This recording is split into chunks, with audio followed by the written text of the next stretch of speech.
બેરોજગારોને રોજગારી મળે તેવી અપાઈ રહી છે તક। જી હા, સુરતના એક એનજીઓ દ્વારા રવિવારે રાખવામાં આવ્યો હતો રોજગાર મેળો, જેમાં જુદી જુદી કોર્પોરેટ કંપનીઓ જોડાઈ હતી અને 500થી વધુ યુવાનોએ લીધો હતો ભાગ। જોઈએ ગુજરાત ન્યૂઝનો ખાસ રિપોર્ટ, નોકરીની ભાગદોડ। સ્ક્રીન પર દેખાઈ રહેલા ભીડ પોતાને સારી રોજગારી મેળવવાની લાલસાની છે। સુરતમાં બેરોજગારો માટે રોજગારી મેળવવાનો રાખવામાં આવ્યો છે રોજગાર મેળો, જેમાં 10 થી વધુ જુદી જુદી કંપનીઓને રોજગાર મેળામાં આપ્યો હતો સહકાર અને જેમાં 500 થી વધુ બેરોજગારોએ લીધો હતો ભાગ। જી હા, સુરતના માન દરવાજા ખાતે આવેલ ડોક્ટર આંબેડકર ભવનમાં રવિવારે સવારે 11:30 થી 3:30 દરમિયાન 7 ચેરિટેબલ ટ્રસ્ટની એનજીઓ દ્વારા ફ્રી રોજગાર મેળાનું આયોજન કરાયું હતું, જેમાં જુદી જુદી 10 થી વધુ કંપનીઓએ આ મેળામાં સહકાર આપ્યો હતો અને હાલમાં બેરોજગારીની વર્તાઈ રહેલી મોટી સમસ્યાને પહોંચી વળવા અને સમાજમાં ઓછું ભણેલા યુવાનોને જ્યારે નોકરી નથી મળતી ત્યારે તેઓને એક જ જગ્યાએથી નોકરી મળી શકે તે માટેનું એક ઉત્તમ આયોજન કરાયું હતું, જેમાં દિવસ દરમિયાન 500 થી વધુ યુવાનોએ આ તકનો સારો લાભ લીધો હતો।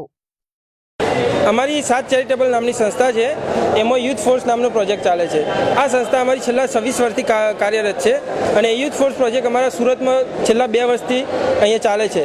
તો અમે એ અંતર્ગત આજે એક રોજગાર મેળાનું આયોજન કરેલું છે। તો એ રોજગાર મેળામાં અમે જે અત્યારે હાલ મોટી સમસ્યા છે કે યુવાનોને રોજગારી નથી મળતી, તો અમે એ માટે જે ઓછું ભણેલા યુવકો હોય કે યુવતીઓ હોય એમના માટે અમે આ રોજગાર મેળાનું આયોજન કરેલું છે અને આ રોજગાર મેળામાં અત્યાર સુધીમાં 400 જેટલા લોકોએ ઇન્ટરવ્યૂ આપી ચૂક્યા છે।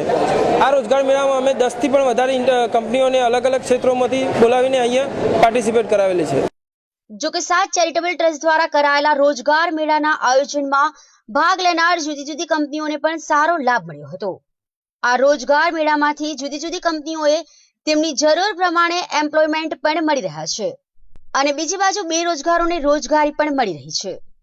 અમે ફિયા સોફ્ટ સોલ્યુશનમાંથી આવ્યા છીએ અને અહીંયા અમને 7 ફાઉન્ડેશને ઇન્વાઇટ કરેલા છીએ એન્ડ અહીંયા રોજગાર મેળો આયોજિત કર્યો છે। બહુ સારી રીતે 7 ફાઉન્ડેશને આયોજિત કર્યો છે અને અમને 7 ફાઉન્ડેશન તરફથી બહુ સારો એવો સપોર્ટ મળ્યો છે, જેથી કરીને અમે સારી રીતે અમારા જે એમ્પ્લોયડ અમને જે રીતે રિક્રુટ કરવાના હતા તેવા અમે પોટેન્શિયલ એમ્પ્લોય અત્યારે રિક્રુટ બી કરી લીધેલા છે એન્ડ અધર સપોર્ટ પણ 7 ફાઉન્ડેશનથી બહુ સારો એવો મળ્યો છે। એમનું મેનેજમેન્ટ બી બહુ સારું એવું છે। મને અત્યાર સુધીનું અમારું 15 એમ્પ્લોયમેન્ટનું સિલેક્શન થયું છે અને હજુ પણ બહુ સારી રીતે સિલેક્શન થઈ રહ્યું છે। તો મને એવું લાગે છે કે અમને જે રીતે પોટેન્શિયલ એમ્પ્લોય અમે જોઈ રહ્યા છીએ એવા પોટેન્શિયલ એમ્પ્લોય અમને મળી રહેશે। જો કે આ રોજગાર મેળાના કાર્યક્રમમાં ઓછા ભણતરવાળા યુવાનોએ તો ભાગ લીધો જ હતો, પરંતુ જેઓના ઉચ્ચ ભણતર મેળવી સારી ડિગ્રી મેળવ્યા બાદ પણ રોજગારી નહીં મળતા આવા યુવાનો માટે પણ આ મેળો ઘણો ઉપયોગી બન્યો હતો। અહીંયા હું રોજગાર માટે જોબ માટે આવેલો છું, કોઈ સારી જોબ નથી એટલે હું એસએસસી પાસ છું।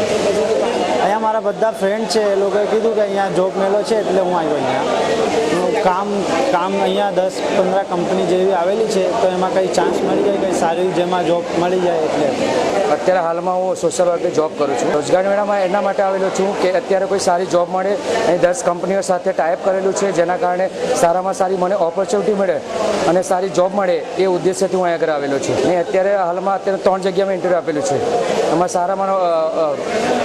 સારો જવાબ રિસ્પોન્સ મળેલો છે। એના કારણે મેં MSW કરેલું છે, માસ્ટર ઓફ સોશિયલ વર્ક, અને સારી જોબ મળે એના માટે અહીંયા આગળ આવેલો છું।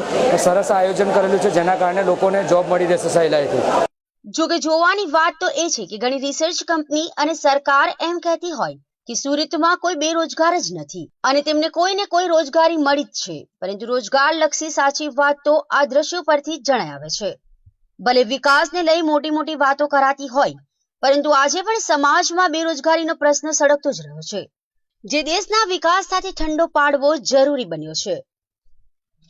કેમેરામેન ભરત બ્રહ્મભટ્ટ સાથે ધ્રુવ સોમપુરા, ગુજરાત ન્યૂઝ, સુરત।